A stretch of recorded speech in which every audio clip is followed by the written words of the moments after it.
Hey everybody, this is Javier Balderramos. This is Planet Texas Podcast. I have a special guest here with me. She is a level 4 judge. She's fixing to be a level 5 when she takes the test. She is a graphic designer. She is an illustrator. She is one of the Magic the Gathering sweethearts that will tell you what to do if you do something wrong. Miss Tobias Vyseri. Did I say it right? It's Vyseri, but it's also Vyseri. fine. The first name is more exciting anyway. How are you doing today? Yeah, I see you were flying all over the place today. Yeah, no, I just got back from Chicago. I actually got back from like a 3 week sort of magic jaunt. I started out in wherever CubeCon was. It was somewhere that like was small. I think it was Madison, and then I bounced over to Florida to like hang out with some friends, ducked into Magic Vegas, ducked out back to Florida, and then went to Chicago, and now I'm home finally.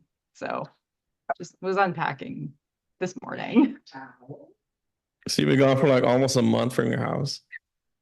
Yeah, it's cheaper to fly inter-US, so I try to do that whenever possible. If I can like chain events together, I get to save a lot on flights and not have to cross the border 100 times. Oh, it sounds like fun times. Sounds like fun times. Absolutely. I So a lot of people don't know about you, but you are a owner and the founder of Vyseri Arts. Yeah, it's just kind of like you make it sound a lot more official than it is. It's just like my art business where I make things and then I sell the things. Um, they've been occasionally like a YouTuber will get a hold of one of my things somehow. Sometimes fans send them in, and I just never know about it until like my orders randomly spike, which is, I mean, awesome. I'm not complaining. I'm absolutely not complaining. But yeah, no, I've had a couple like random order spikes because of YouTube things, but yeah, it's my little Etsy store, and I just sell decks of cards and artwork and many other things along that line. I mean, that sounds amazing that you do all that. You should give yourself more credit. There's not a lot of people that are in the field that you're in of Magic the Gathering, and they're willing to go the extra steps the way that you do it. Maybe not. There certainly aren't a lot of judges. I think there's a lot of artists out there though. Well, there is a lot of artists, but how many of them can you actually like get a hold of and talk to? Like, there's very few of them.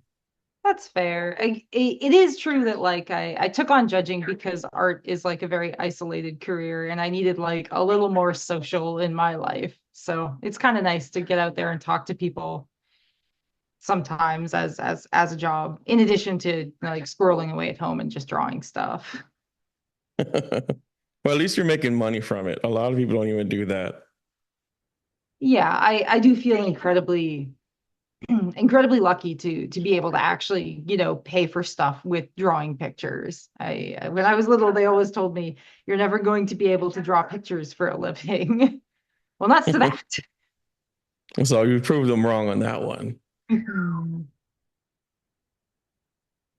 So let's talk a little bit about you being a magic judge. So you're currently an L4 and you're Mhm. working on your L5. How is that going? I think it's going pretty good. So like it's a little weird. We up until last October or September, we had a totally different program. And that one collapsed and it only had 3 levels. It collapsed. We had nothing for a few months. And then in November, there was a rollout of a new program with a 5 level system. And so the ability for me to get level 5 has not existed until very recently because there's just a whole bunch of infrastructure being put in place. But I've done most of my requirements. I think the last step is I have to do a panel interview, I have to take an exam, and I have to submit a self review. But I've done everything else. So I'm just working on my self review. I'm going to send it in soon, and hopefully the exam will be ready for me when I can take it. Oh, you got to do a panel interview? Yes, yes. L5 is like very, I mean, it's the highest level. It's like very deep because the expectations of L5 are like your head judging events, your you need to be able to investigate for cheating and then be able to actually execute on disqualifications, which can be very challenging. So they want to make sure you just don't suck or crumble under pressure or any number of other deficiencies. So it sounds like you got to be a little more assertive. That is the feedback. That is the ever-present feedback. I also have on here that not only do you like Magic, you play Magic, you play D&D, and you're also into anime. Yeah, no, I'm a gamer to my core. I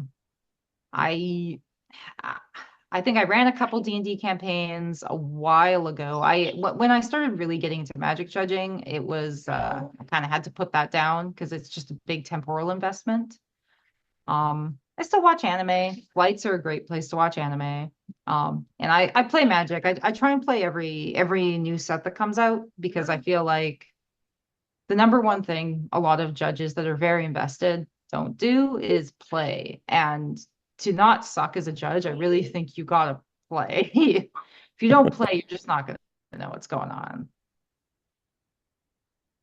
So have you been keeping up with the news about the Marvel stuff that just happened?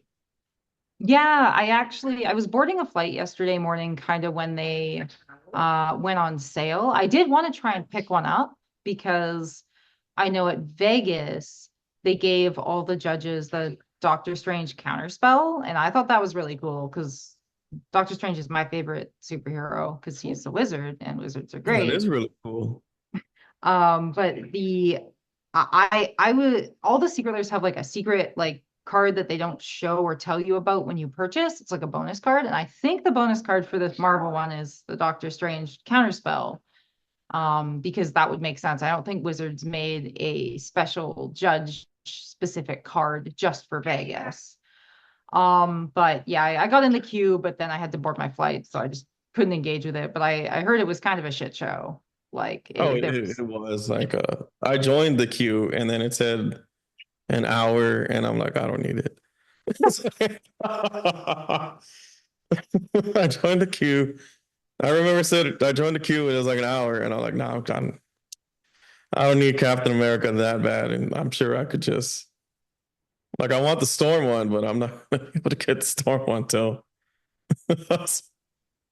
yeah, and like some people who waited in the queue just like couldn't even get it, or they paid and it got refunded. Like it was horrendous. It like I'll just reminds wait for the second run. I will wait for the second run where they could because they have to on that one. There'll probably be more Marvel stuff. WotC likes money, and this looks like it is making them a lot of money. So, Oh yeah, it does. So I wanted to go on and I wanted to talk to you about your journey. So uh, can you share your journey in becoming a graphic designer and illustrator? sure. So, like being a like artist and designer, like I've always liked to draw pictures. Just drew a bunch of pictures when I was a little kid. I draw like little comics and stuff. Um, I remember, like I said earlier, people always told me they're like, that's not really a career, Toby. Like you can't do this thing and not just be destitute. And so I was like, okay, fine. And contrary to popular belief, I am quite studious. And so I went to college for math and science. And all I ever did in those courses was doodle in the margins. Like I still passed my courses, I still did very well, but my heart was not there. My heart was in these margins with these doodles. So after 2 years of science and stuff, I was like, I just don't, this is not what I want. And and my friend had just finished a 4 year degree, a very heavy, much heavier science degree. And she was also couldn't get a job. And I was like, oh, well, this sucks. Like, if I can't even get a job, I'm not going to do this. So I took a year of graphic design course. And then I just took a couple odd jobs and then worked on my own stuff on the side. And then when my own stuff really started picking up, I like quit my jobs and just like the go to the office job, and then I just sort of worked for myself, and that's been pretty great for the last 5, 6, 7 years. I don't know. It was a while ago, 2018, I think. So 6 years. So I also have here that you're a judge and you attend a lot of these conventions. Can you give us like a little bit of the experience at these events? So it's weird because I attend two different kind of conventions. Also, I'm not sure if you can hear all the background noise. My bird has decided she wants to be part of the conversation, and I don't know if that's coming through. It's all right. Bring her in. People love animals. uh, People, maybe more people subscribe if we have a bird. It's like, little parrot. I don't know. I don't want her flying all over the place. She's in her cage, but if you hear weird, just strange noises, that is the parrot just making parrot noises. Um, but yeah, I attend two different kinds of conventions. So in my local area, anything that's like drivable, I'll like pack up all my art stuff and I'll run like an art booth. And those are really cool. Like it's really validating when people like say they like my stuff because like selling over the impersonal avenue of the internet, you just never really know how people actually feel about it. Like but in person, they're like, wow, this is so nice. And I'm like, oh, my little heart. Um, and then I do Magic the Gathering conventions as a judge, which is a totally different role. Um, it's it's how do I describe judging? Like it's just like physically demanding, intellectually demanding, and socially demanding, to varying degrees depending on the tournament. But judging has been so incredible. It's allowed me to travel. It's I all my friends are through judging. It's been a really great experience. Like it doesn't pay very well, but it's like a really good life experience, I think. That answers the question. and then, like, do you have any like stories or so forth you want to give? Yeah. So I write tournament reports after every event. So if anyone ever wants to read all the stories, you can just read the tournament reports. But let's see some of the interesting player stories. I once walked by a table in like on demand land, and a bunch of players are just like standing around and there's like some crumpled dollar bills on the table. And this is like an immediate red flag because players are not allowed to gamble in Magic events. That's like not acceptable. And so I'm like, yo, guys, what's going on? And the guy was like, yeah, these are wet. And I'm like, what? He's like, yeah, they were in my bag and they were damp. And I don't know why. And I was like, what is happening here? And he's just like, yeah, I'm just emptying my bag. Like maybe it's olive oil. I'm like, dude, why do you have olive oil in your bag and a magic? What? Whatever. And so I was like, this is dumb and obviously not gambling. And so I'm just gonna walk away. And so I walked away and left him with his strange damp ones. And then later he came back to me and he was like, yo, dude, it was a banana. And I was like, what? Why? Why are you telling me this? What? It was bizarre. It was like incredibly bizarre, but I appreciated that the player came to me and gave me that closure in telling me why the ones were down. So that was a very, very weird experience. But it was also very memorable and interesting. And players are adorable. Like they're just so weird. And I love that. And then also I had a question like, how close are you to everybody on the other judges? Like, is there like y'all stick together? Do y'all just go out and just enjoy their company and so forth? Um, like I said, like I've made a lot of friends through judging. When I first started, I didn't have a lot of judging friends. I was like very much a lone wolf, and I was very much known as a lone wolf for the first like 2 years of my judging career. Um, and then, I've made a couple of friends and I have a good group of friends now and I hang out with them, but um, I try not, I try to make sure that I like interact with lots of, like, I don't just go to events and interact with my friends because that can become like a little unhealthy. Just like you need to interact with the greater judging community. Otherwise, you just end up getting a really warped view of just everything. So, um, yeah, I wouldn't say it's like we all just clawed up and there's no, it's there's like there's an entry point, I think, if that's the intent of the question. Yeah. And also, how do you stay inspired and motivated? In judging, um, every time a player is happy that I fixed a problem, that makes me happy. Uh, I also like the intense technical challenge. Like the rules of Magic are incredibly complex, and just achieving mastery at that aspect of it is just it's a never-ending battle. And like I feel like I'm still learning new stuff. I'm still learning new interactions and still like seeing new ways in which to apply the policy and stuff. And so like it's just kind of like a never-ending journey of learning, which I enjoy. And then going through the L4 process is also just like an intense exercise in self-betterment. Like you get a bunch of feedback and like people are constantly telling you like how you can be better and like what you need to like shore up to like, pass the panel or whatever. So like that's a big part of it. And then I also do like a lot of tertiary work in the judge community. Like I work on some of the exams and like write questions for those, which I really enjoy. So I guess like just all that kind of keeps me motivated. Just like I can keep getting better and I want to keep getting better. So I wanted to ask you about balancing roles is one of the next things I have. It's like, how do you balance being an artist, graphic designer, and then also you're a judge? It's a little awkward. Like, living out of a suitcase is like doesn't really facilitate being an artist that well. But on the other hand, like I have a little tablet.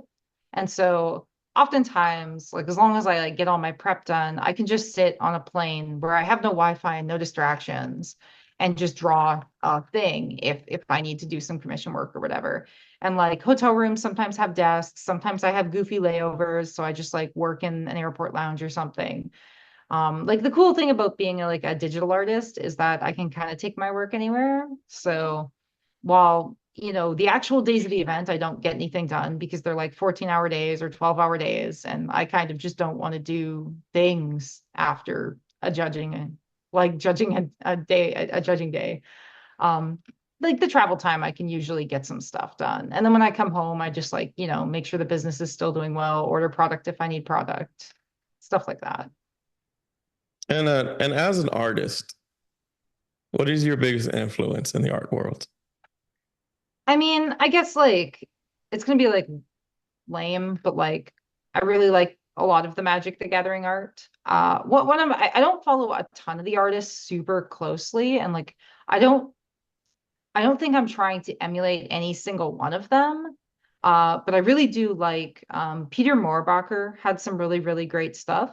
He doesn't work for Wizards anymore, but he has a really awesome Angelarium project, which is like they're like angels, but they're weird. Like they're like not like biblical angels, but like along that line. Like they're just very strange, otherworldly looking creatures, and it's like super creative and super awesome. And then Magali Villanueve, I think, is another just like highly technically proficient artist. I really like her stuff, and like I'm aspiring to be neither of them, because I think it's important for me to have my own voice, but uh their stuff is great and I love it. And if one day I could be as good as either of them, that would be the best.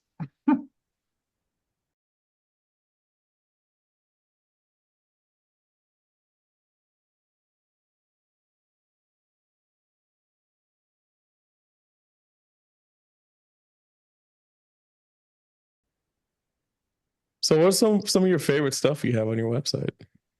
I really like the avian playing cards. Like I really like birds. And so I did this deck of cards that's just got a bunch of like stylized birds on it. And like the four suits all have a bunch of like they're all themed for different types of birds. And then like the king, queen, jack all have like small aesthetic theming in them as well. Like I got to be like really creative. And then the art style is like really wacky. So it was like a lot of fun. Well, it's kind of fitting. I also got to try out like gold ink, so it kind of shimmers. And that was super cool. But You obviously can't see it in the photos, like it's just it doesn't shimmer in the photos, but in real life it is pretty nice. Though I think if I do the order again, I would pick a different gold because the gold I got wasn't quite what I wanted. It didn't quite look like the way you wanted it to look. Yeah, like I got like a swatch book, but I when it's all in a big blob and not in thin little lines, it like looks different, obviously. So Yeah, because you have a lot of stuff you're selling. You have a lot of good stuff. yeah, no, I just create things. It's what I do. Um, you can see I did a bird calendar for 2022. I actually just didn't have to make that much artwork for it because I just had so many pictures of birds I'd already made just because I just paint birds. Um, then yeah, I changed some of them so they were like more fitting for like winter months because they all look like they were kind of just in the fall. And they can get this what on where can they buy your product? What? Say that again. Sorry, I missed Oh, that. where would they be able to buy your Oh, stuff? oh, it's all on Etsy. So under everything that I still have available, there's like a link to the Etsy page where you can buy it. You can also buy it on Amazon, but it's like much worse for me if you buy it there. And if you're in Western Interior Canada, you might see me at an anime convention. But I imagine not a lot of people are in Western Interior Canada. These were tokens of uh old like L3 Canadian judges. It was like a gift to some of our experienced judges in Canada. Most of these people aren't judging anymore. Like this was such an old project, but yeah, those were super fun. I still have a couple of them lying around. You should make new ones with new judges on them. I should. I'm very busy. Like the problem is there's so many things I want to do in the judge community and not like I just don't have enough time to do all of them. The judge program is just like very I guess like understaffed, if you can say that. Like we don't have a lot of judges that can really devote a lot of time to it these days. So the few of us that have time are doing critical projects like test management and stuff. Oh, Um, So these are Pokemon. Somebody saw another one of my decks of cards. It might have been my bird cards because they're a very similar aesthetic. And they're like, I want you to do that, but with Pokemon. And so I did. These have been super popular because everybody loves Eevee. And they're really, really great to bring to conventions. And I also just had a lot of fun doing them. I like Pokemon. It's I one of like my, Pokemon too. yeah, it's Like you have the Master Ball. It's like it's funny. The Master Ball. yeah, and like Did I you read get all the EVs? what? Oh, you did get all the EVs, didn't you? I did. I don't show them all on the page. I usually just pick a few things to talk about to highlight like specific things. But across the there are four suits, and across the four suits, uh, I've got all the regular EV evolutions, and then in addition to the shiny ones. Is this all on one card? You have them all on here? Yeah, yeah. The set comes with like an extra card, just because of the way that they're set up on the sheet. And so that's what I chose to be the extra card, is I just put all the EVs on one card. Um, you can use it as an extra joker, I guess, or whatever, but better that than anything else, really. All right then. 'Cause I wanted to let everybody see your website so that they know exactly where to go. Oh, thank you. Yes, ma'am. Yes, ma'am. And then I had a question. Like, have you ever had a judge call where you're just like, what the hell is going on? It's like, I mean, yes, like many times where I just walk up to a judge call, and usually there's like a couple reasons this happens. One of the reasons is the players are just in an incredibly complex commander game. And there's just 1,000 permanents. And I'm just like, oh my God, this is like an overload of magic cards on the table. Um, I think I had recently I did a CEDH event where there was like I think a nine or 10 card stack. Like it was just like a huge, massive counter war. And it was just absolutely wild. The other reason, the other way I can have a judge call like that is when players just like try to be very helpful and just say so much irrelevant information when I walk over. Like, hello, players, how can I help? And they just tell me their life history and every game action they've taken in this game. I'm like, my dude, that none of this is relevant. Like, just tell me the important things about this call. That's pretty funny. Like I easily get aggravated at the beginning of games when people are trying to do too much. So I can only imagine what y'all have to go through on that. I have like the boon of infinite patience. I remember once I was like at my LGS and I was just, I don't know, I was really excited about something. And the LGS owner looks at me and he's like, I understand you want to stay here, but that's because you like these people. And I'm like, well, doesn't everybody like every Magic player? I like them all. They're all adorable.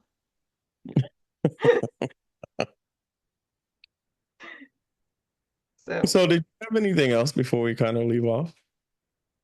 uh, no, no. If you need a magic judge and are paying at least $200 dues a day and your event is 3 days, I will probably be willing to fly to it in the continental US.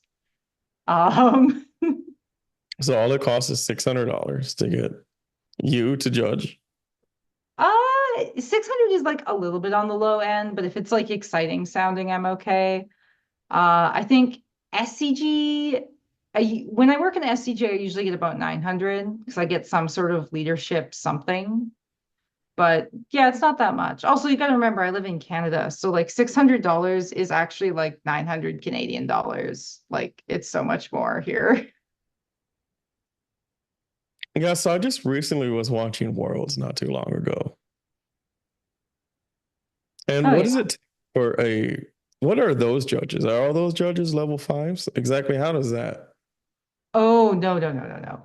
So everybody thinks that Worlds and Pro Tour staffing is the top 25 judges in the world, and it's actually not.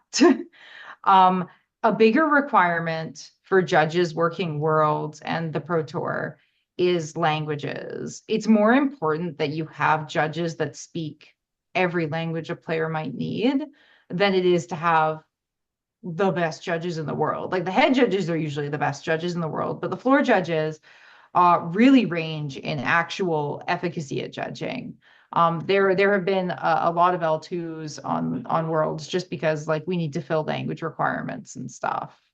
So if you're monolingual, it's incredibly difficult to get staffed for Worlds and the Pro Tour. And if you speak an Asian language, it's much easier. So you gotta know.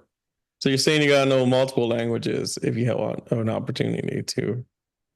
Yeah, like you can get opportunities. Like I got to judge on the Pro Tour in March or something, which was like a tremendous honor. But it's very unlikely I will get another opportunity to judge the Pro Tour for a very long time, just because I only speak one language.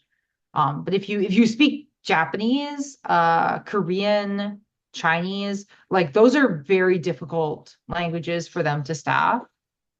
Um, so if you speak one of those and English, you are much more likely to get staffed, regardless of your ability to judge Magic the Gathering. And like, do they pay y'all to go to the events? Are y'all well paid when you go to the Pro Tour and Worlds? Pro Tour, Pro Tour pays really well. I think I got paid 350 US a day, plus they paid for my flight, plus they put me up in a hotel, um, which was pretty good. The only thing comparable to that was when I was one of the head judges for the regional championship, which was they also paid for my flights and hotel, and I think I got paid 1,200, but that was 3 days of work, whereas the Pro Tour was only 2 days of work. Um, and then the average event, like I said, the average SCG pays you 900, but you have to figure out travel and hotels out of that. And then other organizers pay various like amounts around that. MTG Summit paid us way too much. They were 400 a day. That event was insane. It was amazing. Like 400 for just rank and file judge. If you were like any kind of leadership, I think it was like 600 a day or something. It was like absolutely insane. Oh, wow. Well, Miss Toby, I wanted to thank you for coming on. I don't know if you wanted to have anything else to say before we leave off. Nope, nope, nope. Thank you for having me. Hopefully, I have provided some information that is of some interest. Yes, ma'am. Yes, ma'am. So is your parrot. Sorry. But thank you so much. And this is Javier. I want to thank everybody. Don't forget to subscribe, like, comment. If it's good, if it's bad, it's all good for me. But thank you, everybody.